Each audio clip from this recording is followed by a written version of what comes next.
kayo po na nakapupo.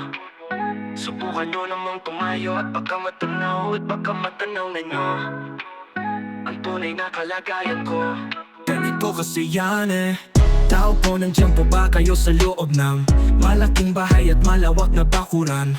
Mataas na pader, pinapaligiran at nakilang mga mamahaling sasakyan. Mga bantay na laging bulong ng gulong. Wala namang kasal pero marami ang nakabarong. Lumakas man ang ulan ay walang butas ang bubong. Mga plato't kutsara na hindi kilala ang tutong. At ang kanin ay simputin ng gatas na nasa kahon. At kahit na hindi pasko sa lamesa ay may hamon. Ang sarap sigurong manirahan sa bahay na ganyan. Sabi pa nila ay dito mo rin matatagpuan ang tao na nagmamay-ari ng isang upuan, na pag may pagkakatao'y pinag-aagawan. Kaya naman hindi niya pinakakawalan. Kung makikita ko lamang siya ay aking sisigawan.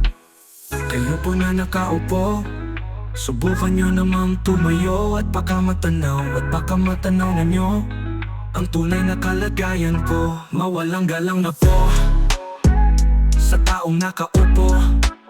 Alam nyo bang pantakal ng bigas namin ay di puno? Ang dingding ng bahay namin ay pinagpagpitag pingyero. Sa gabi ay sobrang init na tumutulo ng yelo na di kayang bilhin upang ilagay sa inumin. Pinakulong tubig sa lumang takuring, uling-uling gamit lang panggatong na inanod lamang sa estero na nagsisilbing kusina sa umagay aming banyo. Ang aking inay na may kayamanan, isang kaldero na nagagamit lang pag ang aking ama ay sumweldo. Pero kulang na kulang pa rin, ulam na tuyo't asin. Ang 50 pesos sa maghapoy pagkakasyahin. Di ko alam kung talaga maraming harang o mataas lang ang bako. Doon nagbubulag-bulag na lang po kayo kahit sa dami ng pera nyo. Walang doktor na makapagpapalinaw ng mata nyo. Kaya huwag kang masyadong halata. Bato-bato sa langit, ang matama ay huwag magalit. O bato-bato, bato sa langit, ang matamaan ay huwag masyadong halata. Hey, huwag kang masyadong halata. Huwag kang masyadong halata. Huwag kang masyadong halata. Hey, huwag kang masyadong halata.